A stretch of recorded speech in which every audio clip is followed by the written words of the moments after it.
നമസ്കാരം. യുദ്ധത്തിന് ഒരു തുടക്കമുണ്ടാകും, പക്ഷേ അതിന് അവസാനമുണ്ടാകുമോ എന്ന ചോദ്യം പലപ്പോഴും യുദ്ധഭൂമിയേക്കാൾ വലുതായിരിക്കും. മാസങ്ങളായി തീയും പുകയും ഭീതിയും നിറഞ്ഞു നിൽക്കുന്ന മധ്യപൂർവ്വദേശം ഇപ്പോൾ വീണ്ടും ഒരു സമാധാന വാക്കിനായി കാത്തിരിക്കുകയാണ്.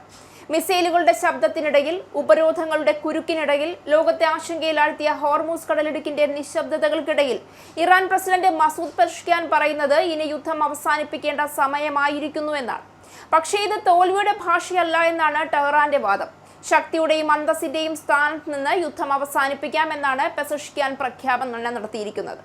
അമേരിക്കയ്ക്കും ഇറാനും ഇടയിലെ സംഘർഷം നീണ്ടു നിൽക്കുന്നതിനിടെ സമാധാനത്തിലേക്കുള്ള വാതിൽ തുറക്കാനുള്ള ശ്രമമാണ് ഈ വാക്കുകൾ. അതേസമയം വാഷിംഗ്ടൺ ഇറാനെതിരെ ചരിത്രത്തിലെ ഏറ്റവും കടുത്ത സാമ്പത്തിക ഉപരോധങ്ങൾ പ്രഖ്യാപിക്കാൻ ഒരുങ്ങുകയാണ്. US-നേക്കാൾ ശക്തിയും അന്തസ്സുമുള്ള നിലപാടാണ് ഇറാനുള്ളത്. യുദ്ധത്തിൽ തങ്ങൾക്കായിരുന്നു വിജയമെന്ന് ലോകം അംഗീകരിച്ചു. US എല്ലാ നിയമങ്ങളും ലംഘിച്ച് ഇറാന്റെ സ്കൂളുകളും ആശുപത്രികളും അടിസ്ഥാന സൗകര്യങ്ങളും ആക്രമിക്കുകയായിരുന്നുവെന്നും അദ്ദേഹം പറഞ്ഞു. ഒരു യോഗത്തിൽ സംസാരിക്കുകയായിരുന്നു അദ്ദേഹം. യുദ്ധം തീർത്ത പ്രതിസന്ധികൾ ലോകത്തെ ഇപ്പോഴും ബാധിച്ചുകൊണ്ടിരിക്കുന്നുണ്ട്. ഹോർമൂസ് കടലിടുക്ക് ഭാഗികമായി അടഞ്ഞുകിടക്കുന്നു. ഇറാനുമേൽ നാവിക ഉപരോധം തീർത്ത് US-ഉം ശക്തമായി രംഗത്തുണ്ട്.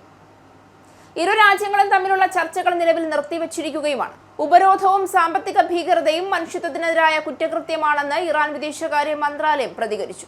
വിചാരണയും ശിക്ഷയും അർഹിക്കുന്ന കുറ്റകൃത്യമാണിത്. US സ്വന്തം സാമ്പത്തിക പ്രതിസന്ധികളിൽ നിന്നും കടബാധ്യതകളിൽ നിന്നും ശ്രദ്ധ തിരിക്കാനാണ് ഇത്തരം നീക്കങ്ങൾ നടത്തുന്നതെന്നും ഇറാൻ ആരോപിച്ചു.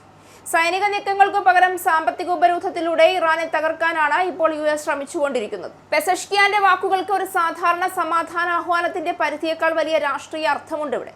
യുദ്ധം തുടരാനുള്ള ശേഷിയുണ്ടെങ്കിലും യുദ്ധത്തിന്റെ വില ഇനിയും ഉയരുന്നതിന് മുൻപ് ഒരു ധാരണയിലെത്തണമെന്ന സന്ദേശമാണ് ഇറാൻ നൽകുന്നത്.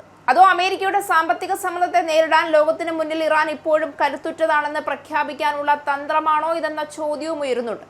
ഉത്തരം വ്യക്തമല്ല. പക്ഷെ ഒരു കാര്യം വ്യക്തമാണ്: യുദ്ധഭൂമിയിൽ വിജയമോ പരാജയമോ പ്രഖ്യാപിക്കുന്നതിനേക്കാൾ ബുദ്ധിമുട്ടുള്ളത് സമാധാനത്തിന്റെ ആവശ്യകത തിരിച്ചറിയുക എന്നുള്ളതാണ്.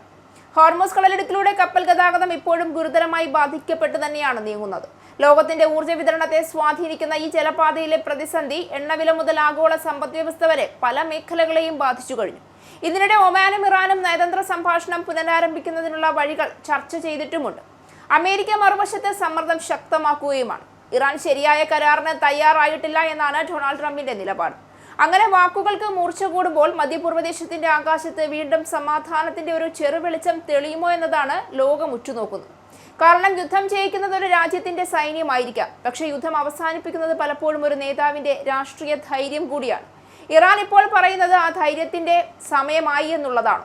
അതോ അടുത്ത ഏറ്റുമുട്ടലിന് മുന്നുള്ള ഒരു നിശബ്ദ ഇടവേള മാത്രമാണോ ഇത്?